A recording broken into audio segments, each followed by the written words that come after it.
Hello, and welcome to History 2023 Arkansas History. Lecture title: The Peculiar Institution. The rise of a plantation culture in Arkansas during the antebellum era was responsible not only for linking the state more closely with the rest of the South, but also for providing it with a degree of prosperity and civilization it had previously lacked. In that respect, most people, at the time and later, were bound to see that culture as a positive benefit, especially the planters themselves.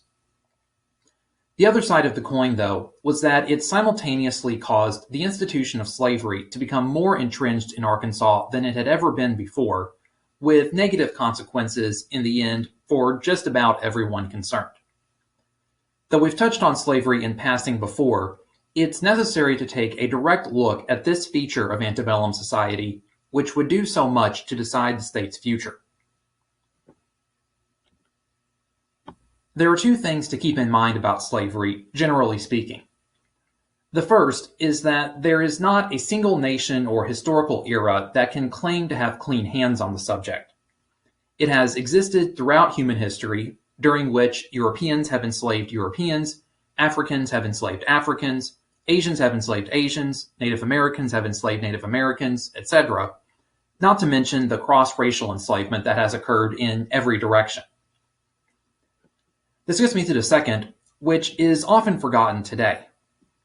When you strip it down to its essentials, slavery, and this is important, is based on economics, not on race. Though wage labor, based on financial incentives, may tend to be more productive and innovative in the long term, in the short term, having people who are compelled to work for you without wages is, sadly, often very profitable. This is why slavery existed in the first place, and much of the time it was practiced without anyone feeling the need to justify it in terms of racial differences. In that sense, the enslavement of Africans by European settlers in the Americas was something of an anomaly. Slavery in Europe itself had mostly died out in the Middle Ages, as the notion spread that Christians at least shouldn't be enslaving one another. However, as Europeans encountered the peoples of sub-Saharan Africa who were not Christians, some enterprising minds seized on this as an opportunity to enslave them, or more accurately, obtain them from African slave traders, and ship them across the Atlantic. By the time the Atlantic slave trade came to an end in the early 19th century, up to 12 million Africans had been transported to the Americas as slaves, typically in very brutal conditions, most of them going to Latin America and the Caribbean, but a sizable number winding up on the various colonies in North America. These included the British colonies on the eastern seaboard, north and south, what would become the United States.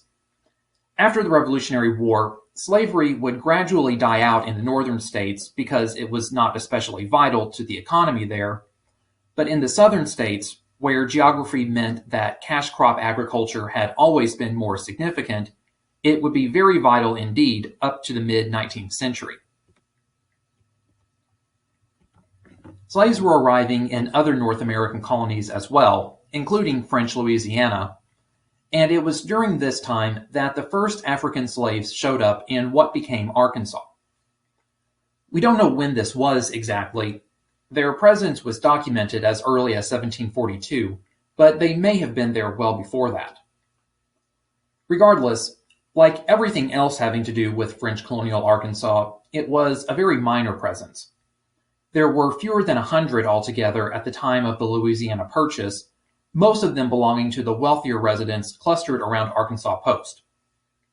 Since the colony was devoted chiefly to fur trading rather than farming, there was no perceived need to import them in large numbers for their labor.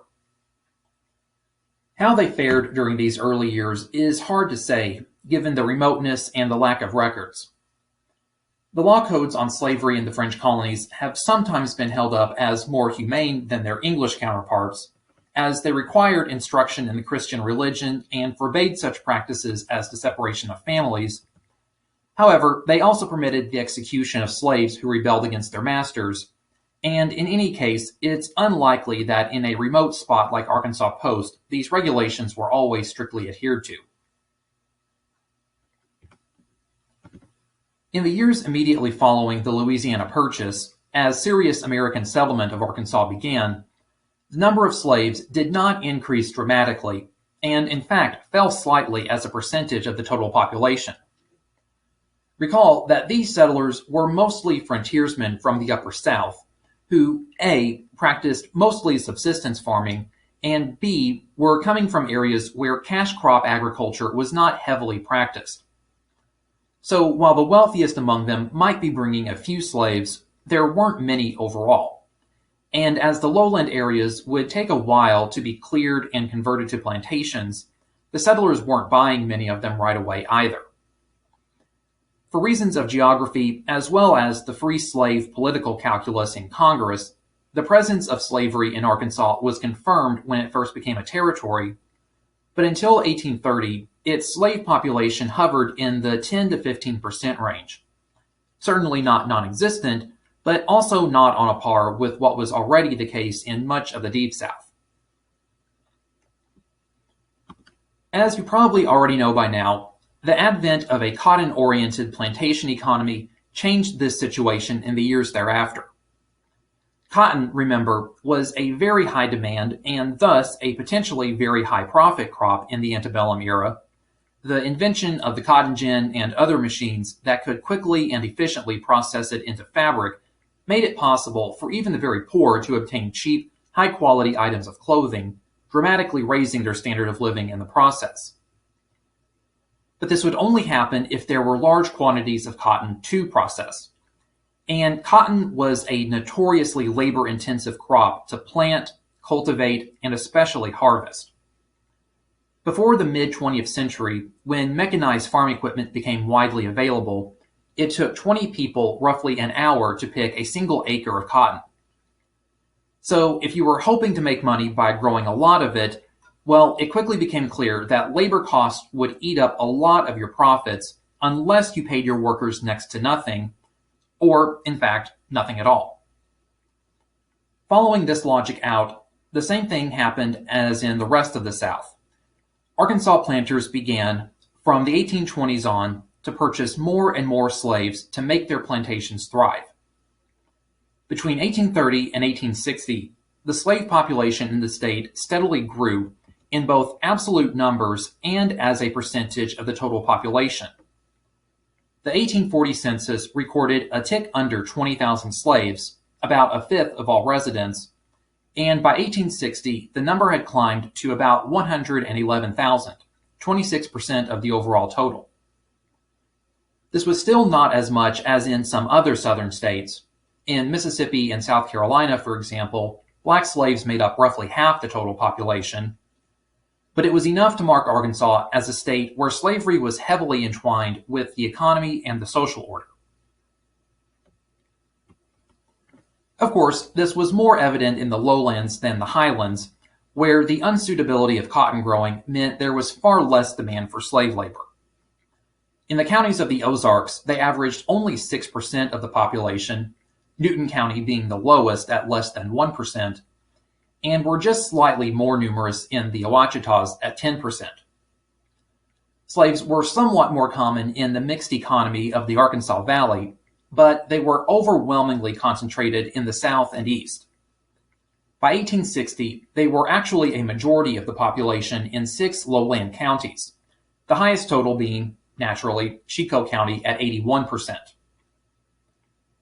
Needless to say, this only reinforced the growing cultural separation within the state, the highland areas being overwhelmingly white and remaining much closer to the mountain culture of the Upper South, the lowlands becoming biracial and, here too, more closely resembling the Deep South and everything that went with that. These are some of the raw numbers that went with slavery that help give us a bird's-eye view of the institution as it existed in Arkansas. Numbers and data only get us so far, though. Just as important is the question, what was it like on the ground level? How did African Americans live under slavery? How did they think of it? How did the two races interact? There's no easy answer to these questions, and in fact there really can't be. Experiences of slavery depended on any number of factors: the local geography, the size of the estate, the nature of the work being required, and, not least, the character of the slave owner and of the slaves themselves. In short, you could make almost any statement you wanted about slavery in Arkansas, or anywhere in the South for that matter, and it would be true in some cases and false in others. There are, to be sure, some aspects of the institution that applied across the board.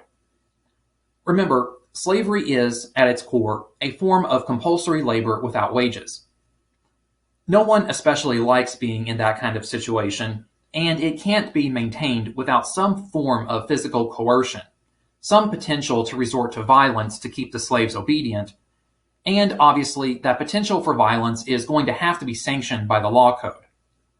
Not only will a whole network of laws and statutes have to be put in place to encourage the recapture of escaping slaves, it also will be necessary to give masters the right to inflict corporal punishment on their slaves for rebelling or refusing to work, a measure which has all sorts of potential for abuse. Even if a master did not whip or otherwise physically punish a slave, or at least not very often, the potential of such violence was always there, and I doubt the slaves ever forgot that. Nor could they easily overlook the fact that if the masters did abuse their power, there was precious little that could be done about it from a legal perspective. It is sometimes said that masters had absolute power over their slaves, even the power of life and death. Strictly speaking, this wasn't true. From a technical standpoint, as laid down by courts and legislators in Arkansas and elsewhere, slave owners controlled the labor of their slaves, not their lives. Every slave state, again including Arkansas, made the deliberate murder of a slave a capital offense. And while I don't know of any cases of anyone being put to death for it in this state, they were in others. At the same time, courts in Arkansas, again as in other states, occasionally issued rulings in cases involving slavery, which acknowledged that slaves too possessed certain natural rights, at least in the abstract. So there were some limiting factors here on what an owner could and could not do. The problem was that in practice, power over one's labor and power over one's life were not easy to separate, which led to a lot of the very unfortunate and tragic circumstances that slavery entailed. Yes, an Arkansas slave owner could be hanged for out-and-out murdering his slave, but it was no crime to inflict severe corporal punishment, i.e. whipping, on a disobedient or rebellious slave, which could be fatal if the master or overseer or whoever got carried away. Same goes with the splitting up of parents and children or husbands and wives at slave auctions. As best we can tell, this wasn't really all that common, and it was often frowned upon by polite society when it did happen, but at the end of the day, there were no legal barriers to it happening. Each slave constituted a unit of property that could be shuffled around however the owner chose. The potential for exploitation and abuse of this system, whether that potential was acted on or not, was an ever-present reality. Those aspects of slavery were universally true in Arkansas and everywhere else. The daily work, living standards, and treatment of slaves from one place to another, one owner to another, those were where all the variations came in. Speaking very broadly, there was, as with so much else, a division between the nature of slavery in the highlands and that in the lowlands. As we've already seen, cotton growing was, with very few exceptions, not feasible in the Ozarks and Ouachitas. A few small patches might be raised here and there, but there were no large plantations to speak of for that or any other crop. Therefore, not only were there not many slaveholding estates in the highlands, but those which did exist were very small. The owners in these regions were either the most successful of the yeoman farmers or merchants and professionals in the towns. Either way, they typically owned only 1 to 5 slaves, and if they were farmers, as most were, they would have worked alongside them in the fields, doing much of the same work as the slaves themselves, harvesting corn or tending livestock or something of that nature. Conditions in the Delta and the Piney Woods were not quite the polar opposite. There were yeoman farmers with modest-sized estates there too, and consequently only small numbers of slaves. But it was in these regions, of course, where the big cotton plantations flourished, plantations which did rely on massive slave populations to operate. As mentioned in the last video, even the lowest tier of planters had 20 to 30 slaves, and the wealthiest of them had anywhere from 100 to 500. Experiences in this case were fundamentally different. While a planter would employ a few slaves in his household as domestic servants, a cook, a maid, etc., the vast majority would be used as agricultural laborers. There was plenty to occupy them year-round, but they would be busiest during the cotton growing season, planting it in the spring, cultivating it through the summer, and picking it in the fall.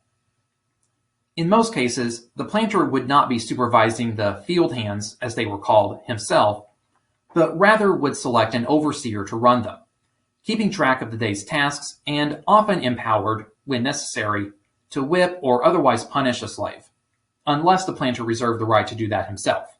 Some did, some didn't. Sometimes the overseer was a hired white man. In other cases, it was an especially trusted slave, which seems to have become increasingly common on the largest plantations. With these differences, the life and work of the slaves varied considerably. No form of manual labor in 19th century America was particularly easy, whether you were white or black, free or slave, but some were definitely less pleasant than others. In the highland regions, because of the nature of slavery there, the standard of work facing slaves was probably no worse, on average, than for anyone else. Their tasks were usually the same any neighboring farmer would have to carry out himself. The big cotton plantations, though, were a different story. Though work in the fields was seasonal, it could involve back-breaking labor when it was required. The time of harvest, especially, usually in October, could find slaves picking their way through the fields 12 to 14 hours a day, 6 days a week, for several weeks in a row. That was tied more to what cotton demanded rather than the fact of their being slaves, but that surely wasn't much consolation. By contrast, living standards fluctuated from one estate to another rather than one region to another. A slave was a pricey asset. An able-bodied male could fetch upwards of $1,000 at auction by 1860, and masters had an interest in keeping them provided with at least the essentials. How far they went in doing so, though, often came down to individual temperament and, to be fair, their degree of wealth. Some slaves lived in the crudest shacks, while others lived in well-built cabins with chimneys and windows. Some received quality clothing on a regular basis. Others had to make much of their own or do without. Some had a nutritious diet, including meat and vegetables. Others had the most basic of items like cornmeal and not much else. Some received decent medical care and others didn't, and so on. In the end, it's hard to make definitive statements about the quality of life among Arkansas slaves, especially compared to their white neighbors. The statistical evidence we have on this is very hard to read. They were more prone to die of disease, for instance, but then again, more of them lived in the malaria-ridden lowlands. Ultimately, you have to draw your own conclusions, and always qualify it with a lot of asterisks. Over and above all this, there was the question of the treatment slaves received from their masters, or sometimes overseers. How vulnerable they were to severe beatings and other forms of abuse. We've all seen pictures before, I presume, of slaves who were left horribly scarred by excessive whipping or even mutilation. The question is how common this was. There's no easy answer to this either, though I would tend toward saying it was more uncommon than otherwise. Few in white society objected to using the whip to discipline a slave, however you define discipline, but an owner who used it merely to satisfy his own sadistic desires was likely to be strongly frowned upon and ostracized. Besides, a slave who showed marks of constant whippings would be seen as discontented and undesirable and fetch a lower price at auction. However, peer pressure and economic self-interest weren't always enough to prevent this, and if an owner was frustrated or isolated or simply didn't care, the slaves were very much at his mercy. So the evidence really cuts both ways on this. In general, I think it can be said that how well slaves fared was related to how much direct contact they had with their masters. If you see a particular slave day in and day out, are working alongside him, know not only his name but a good deal about his life, often you'll have a lot more qualms about having him whipped for some casual offense, less so if he's just a face in the crowd to you. For this reason, scholars have speculated that slaves on small farms met with better treatment than on the really big plantations, especially those where the owner typically did not direct them in person, but placed them in the keeping of an overseer who got to do the dirty work for him.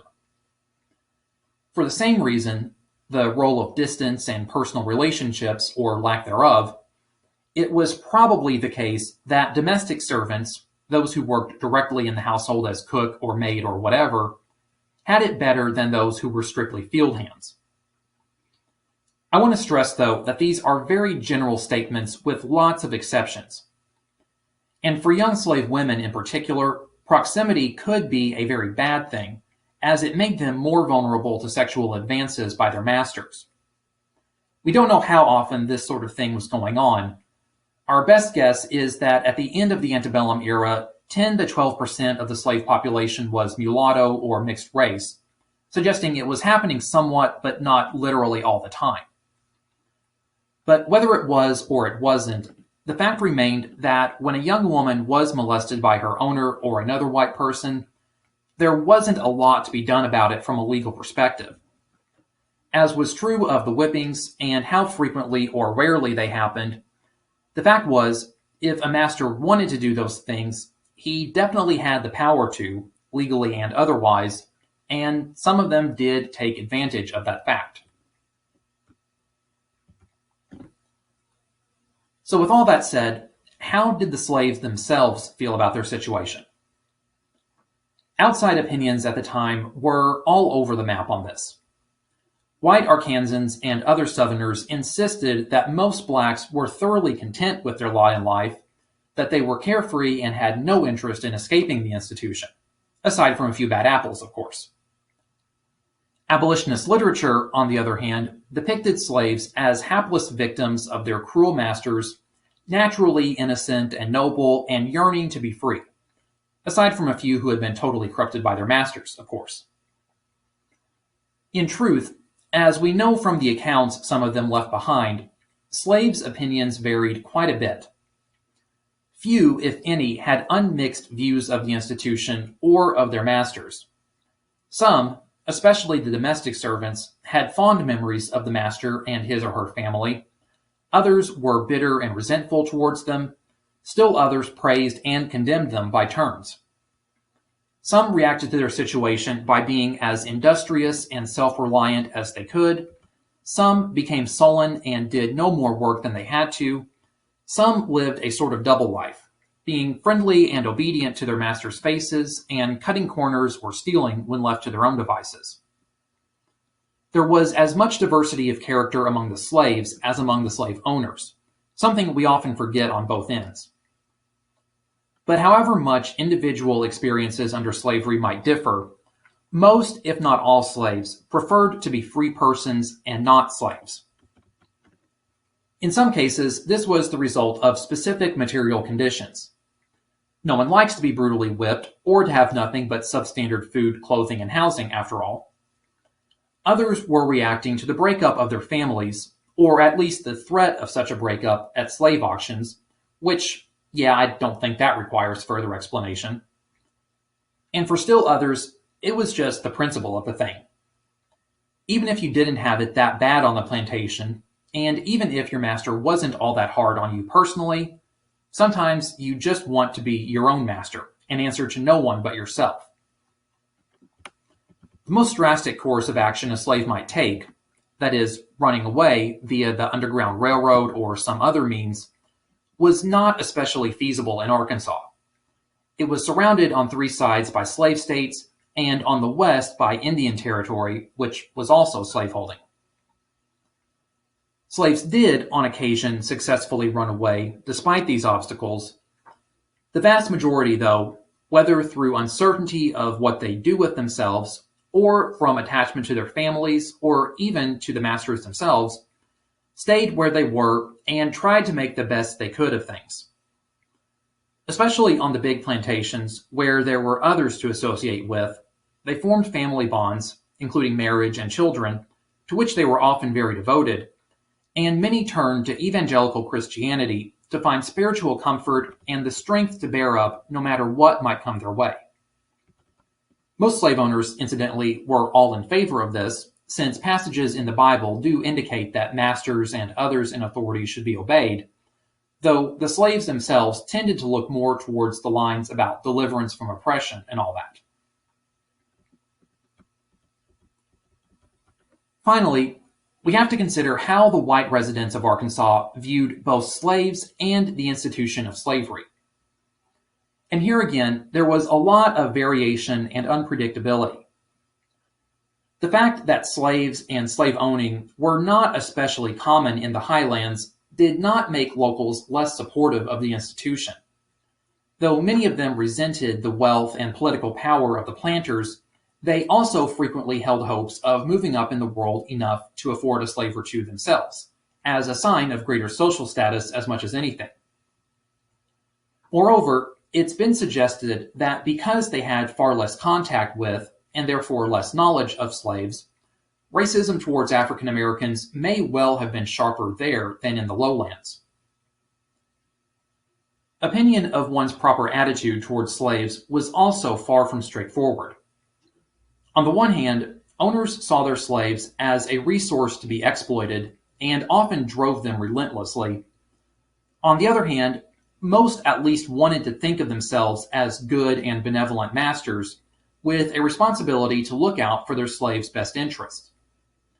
This was why an owner who whipped someone just because he felt like it, or casually broke up a family at auction, was likely to be frowned upon by his neighbors, and Christian pastors, many of whom owned slaves themselves, balanced an insistence that slaves obey their masters with a warning that masters had a responsibility in turn to lead their slaves to Christ and treat them fairly. So again, lots of complexities here. On one point, however, nearly all white Arkansans were agreed. The legality of slavery in the state was not, I repeat, not, to be interfered with under any circumstances, especially not by Northern abolitionists or the federal government. It wasn't just that slavery had yielded huge profits and economic development for the state overall, or that it was a main pillar of support for the position of the planter class. As the numbers of slaves in Arkansas increased, there was a growing fear of the possibility of a slave revolt, that large numbers of discontented slaves might suddenly take up arms, murder their masters and any other whites they could get their hands on, and go marauding the countryside until they were stopped, causing untold death and destruction in the process. Though a few episodes of slave revolts happened elsewhere in the South, none of them were in Arkansas itself, but everyone was well aware of such things happening. And the fear of an uprising was proportional to the enslaved percentage of the population. An Ozark County with 10 whites to 1 slave might not have much to worry about, but in Chico County, with 4 slaves to 1 white, they had a lot to worry about, or at least they believed they did. This fear was reflected not only in the increasingly hostile position Arkansas residents took against the abolitionist movement, which they thought was bound to encourage the likelihood of a revolt, but in the harsh restrictions that began to be passed on the activity of slaves in the state. Bans on the possession of firearms, on traveling without permits, etc., and the sending out of slave patrols to make sure no one was off the plantation and breaking those restrictions. Restrictions in Arkansas were no more severe on average than in other southern states, and probably not as harsh as some, but they were still harsh enough. And of course, they made a mockery of what some of the defenders of slavery were claiming, that the slaves were happy and content with their lot. We shouldn't make the mistake of seeing slavery as the single fact of life in antebellum Arkansas, just like the rest of the South. There was a whole lot else going on, of course. But it was a major fact of life, obviously for the slaves themselves and for white citizens as well. And this would play an important role in how Arkansas residents viewed American westward migration in the 1830s and 40s and the part they would play in that development.